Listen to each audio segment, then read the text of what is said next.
ശമനം വലിയ ഒരു പാറക്കഷ്ണത്തെ ചൂണ്ടിക്കാട്ടിക്കൊണ്ട് 4 വയസ്സുകാരൻ ചോദിക്കുകയാണ്, നിന്റെ സർവ്വശക്തിയും എടുത്ത് ശ്രമിച്ചാൽ ഉറപ്പായും കഴിയുമെന്ന് അച്ഛൻ മറുപടി നൽകി. സന്തോഷവാനായ കുഞ്ഞ് പരിശ്രമം തുടങ്ങി. പക്ഷേ ഒട്ടേറെ കിണഞ്ഞു ശ്രമിച്ചിട്ടും ആ കല്ല് ചെറുതായി ഒന്ന് അനക്കുവാൻ പോലും അവന് സാധിച്ചില്ല. സന്തോഷവാനായ കുഞ്ഞ് പരിശ്രമം തുടങ്ങി. പക്ഷേ ഒട്ടേറെ കിണഞ്ഞു ശ്രമിച്ചിട്ടും ആ കല്ല് ചെറുതായി ഒന്ന് അനക്കുവാൻ പോലും അവന് സാധിച്ചില്ല. നിരാശനായ കുട്ടി വിങ്ങിപ്പൊട്ടിക്കൊണ്ട് അച്ഛനോട് കാരണം അന്വേഷിച്ചു. മകനെ വാരിപ്പൊളന്നുകൊണ്ട് അച്ഛൻ മറുപടി കൊടുത്തു. നിന്റെ സർവശക്തിയും എടുത്ത് ശ്രമിച്ചാൽ കഴിയും എന്നല്ലേ അച്ഛൻ പറഞ്ഞത്? എന്നിട്ട് മോൻ എന്തുകൊണ്ടാണ് എന്നെ വിളിക്കായിരുന്നത്? എന്നിട്ട് മോൻ അച്ഛനൊപ്പം കൂട്ടിയില്ലല്ലോ? വ്യത്യസ്തമായ അറിവുകളും ആശയങ്ങളും ബന്ധങ്ങളും സമ്പത്തും അനുകൂല സാഹചര്യങ്ങളും എല്ലാം ഉണ്ടായിട്ടും ഇവയെ തിരിച്ചറിഞ്ഞ് വേണ്ട വിധം ഉപയോഗിക്കാതെ ഇല്ലായ്മകളെ മാത്രം നോക്കി നെടുവേർപ്പെട്ട് കാലം കഴിക്കുന്ന മനുഷ്യർക്ക് ചിന്തിക്കുവാനുള്ള ചെറിയ ഒരു അവസരം. കുറേ പൂക്കളും ഈ അറിവും തിരിച്ചറിവും സമന്വയിക്കുന്നിടത്താണ് ജന്മം സഫലമായി തീരുന്നത്. പിന്നെ ഒരു പൂ, റോസാപ്പൂ, പൂ, അവൻ്റെ പൂ.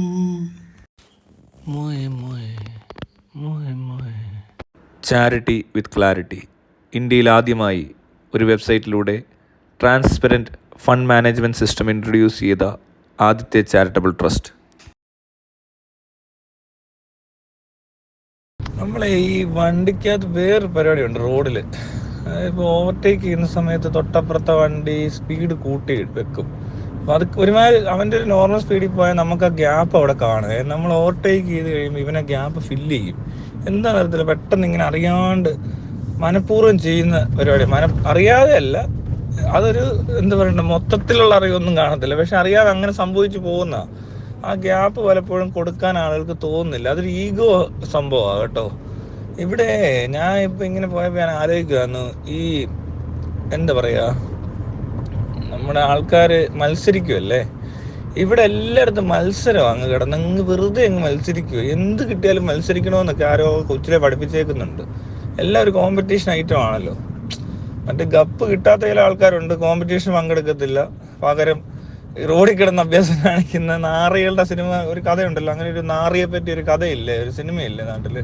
അതുപോലത്തെ നാറികളാന്ന് തോന്നുന്നു. റിവേഴ്സ് ഗിയർ ഇല്ലാത്ത വണ്ടി. ഇത് ഏറ്റവും ലോ തറ ആൾക്കാരെ പറ്റി ഉള്ള സിനിമകളാണ് ഇതൊക്കെ, മനസ്സിലായോ?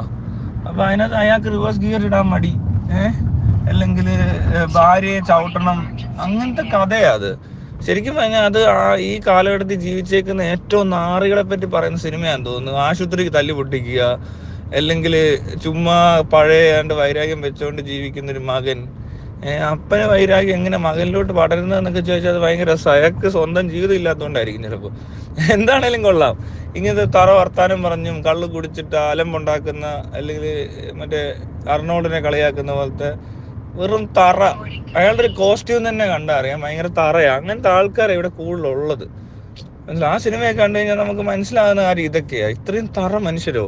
അത് നോക്കുമ്പോൾ ഏറ്റവും കൂടുതൽ ഇവിടുത്തെ മലയാളികൾക്ക് ഇഷ്ടപ്പെട്ട സിനിമയാണ്. പിന്നെ ഞാൻ പറഞ്ഞ കാര്യം, ഈ കോമ്പറ്റീഷൻ എന്ന് പറയുന്ന സംഭവം ഭയങ്കര രസമാണ്. ഇത് ശരിക്കും കോമ്പറ്റീഷൻ അല്ല, ഇങ്ങനെ കോമ്പറ്റ് ചെയ്ത് വിൻ ചെയ്യണമെന്നൊക്കെ പറയുന്നത് എല്ലായിടത്തും ഒന്നും വേണ്ട.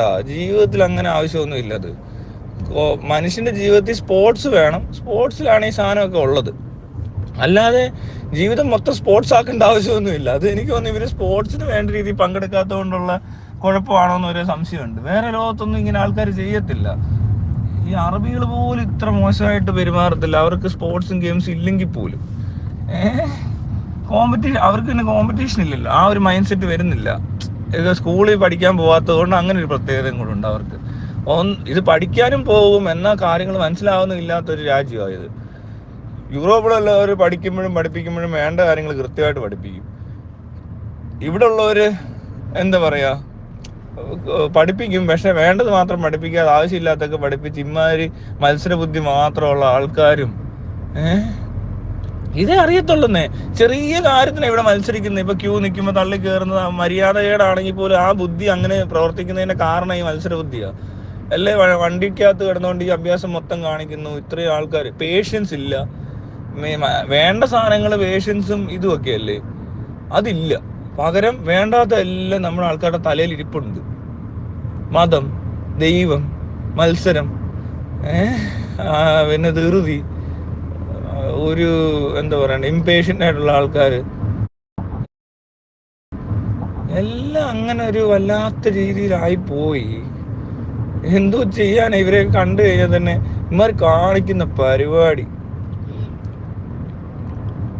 എന്നാ സ്പോർട്സിലുണ്ടോ അതും ഇല്ല. മനസ്സിലായോ? ഒരുത്തും നല്ലപോലെ ഒരു പ്ലെയറോ അല്ലെങ്കിൽ നല്ലൊരു അത്ലീറ്റോ ഒന്നും ഇവിടെ ഇല്ല. എല്ലാം ബ്രോൺസിനോടല്ല അപ്പുറത്തോട്ട് ഒളിമ്പിക്സിൽ പോയി ആരെങ്കിലും മേടിച്ചിട്ടുണ്ടോ വെച്ചാൽ വളരെ കുറച്ച് പേരേ ഉള്ളൂ. കൂടുതലും ബ്രോൺസ്. ഈ 140 കോടി ജനം മത്സരമാണ്, ഡെയിലി മത്സരിക്കുക. വേറെ എങ്ങും ചെന്ന് മത്സരിക്കാനുള്ള കേപ്പബിലിറ്റി ഇല്ല, ഒന്നിനും കൊള്ളത്തുമില്ല. എന്നാൽ ഈ റോഡിൽ കിടന്നും ചെറിയ സാഹചര്യങ്ങളൊക്കെ കിട്ടിയാൽ ആൾ കളിക്കാനും, നമ്മൾ പറഞ്ഞ പോലെ മുട്ടിക്കഴിഞ്ഞപ്പോൾ ഇടിച്ചോ എന്ന് ചോദിക്കുന്ന ആൾക്കാരൊക്കെ കണ്ടിട്ടില്ലേ? അവൻ കണ്ടുപിടിക്കുന്ന വലിയ തെറ്റുകളും കുറ്റങ്ങളും ഒക്കെ ഇതൊക്കെയാ. പിന്നെ ഇവിടുത്തെ പോലീസുകാരെ ഒന്നും പറയാനില്ല. കാരണം സഞ്ജു ടെക്കിയുടെ വെള്ളമൊക്കെയാണ് ഇവിടുത്തെ ഏറ്റവും സീരിയസ്. അതും കോടതിയൊക്കെ ഇടപെടുക എന്നൊക്കെ പറഞ്ഞാൽ ഭയങ്കര കോടതി തന്നെ ഇത്. ബാക്കി എല്ലാം ക്ലിയർ ചെയ്തിരിക്കുന്ന ഒരു കോടതി ചെയ്യുന്നെങ്കിൽ പിന്നെയും കുഴപ്പമില്ല. ഇവിടെ റേപ്പ് കേസിൽ പെട്ടവരെ പോലും ശിക്ഷിക്കാൻ പറ്റാത്ത കോടതി ഇരിക്കുക. അതാ വേറെ രസം. ഇവരെല്ലാം ഫ്രസ്ട്രേറ്റഡ് ആണോ? എന്തോ കുഴപ്പമുണ്ടെന്നേ, ഭയങ്കര കുഴപ്പമാണ് ഇവിടുത്തെ. ഈ കുഴപ്പം ഒരിക്കലും ശരിയാകത്തില്ല. പിന്നെ പോപ്പുലേഷൻ കാരണമാണോ ഇത്? ആണ് പോപ്പുലേഷൻ കാരണം ഈ ഇങ്ങനത്തെ മത്സര ബുദ്ധി വരുന്നത്. ഈ റൊട്ടി എറിഞ്ഞു കൊടുക്കുമ്പോൾ ഇടിച്ചിടിച്ച് ചെന്ന് ആ ദാരിദ്ര്യമുള്ളവൻ അത് മേടിച്ചെടുത്തില്ല, അവൻ ചത്തുപോകും. അതുകൊണ്ട് സംഭവിക്കുന്ന ഇത് ദാരിദ്ര്യ രാജ്യങ്ങൾ എല്ലാം ഇങ്ങനെയായിരിക്കും അല്ലെ, ദരിദ്ര രാജ്യങ്ങൾ. പിന്നെ തണ്ടൊടിഞ്ഞ താമര ഞാൻ കൊണ്ടുവന്നപ്പോൾ പെണ്ണെ നിൻ കവിളിൽ കണ്ടു മറ്റൊരു താമരക്കാട്.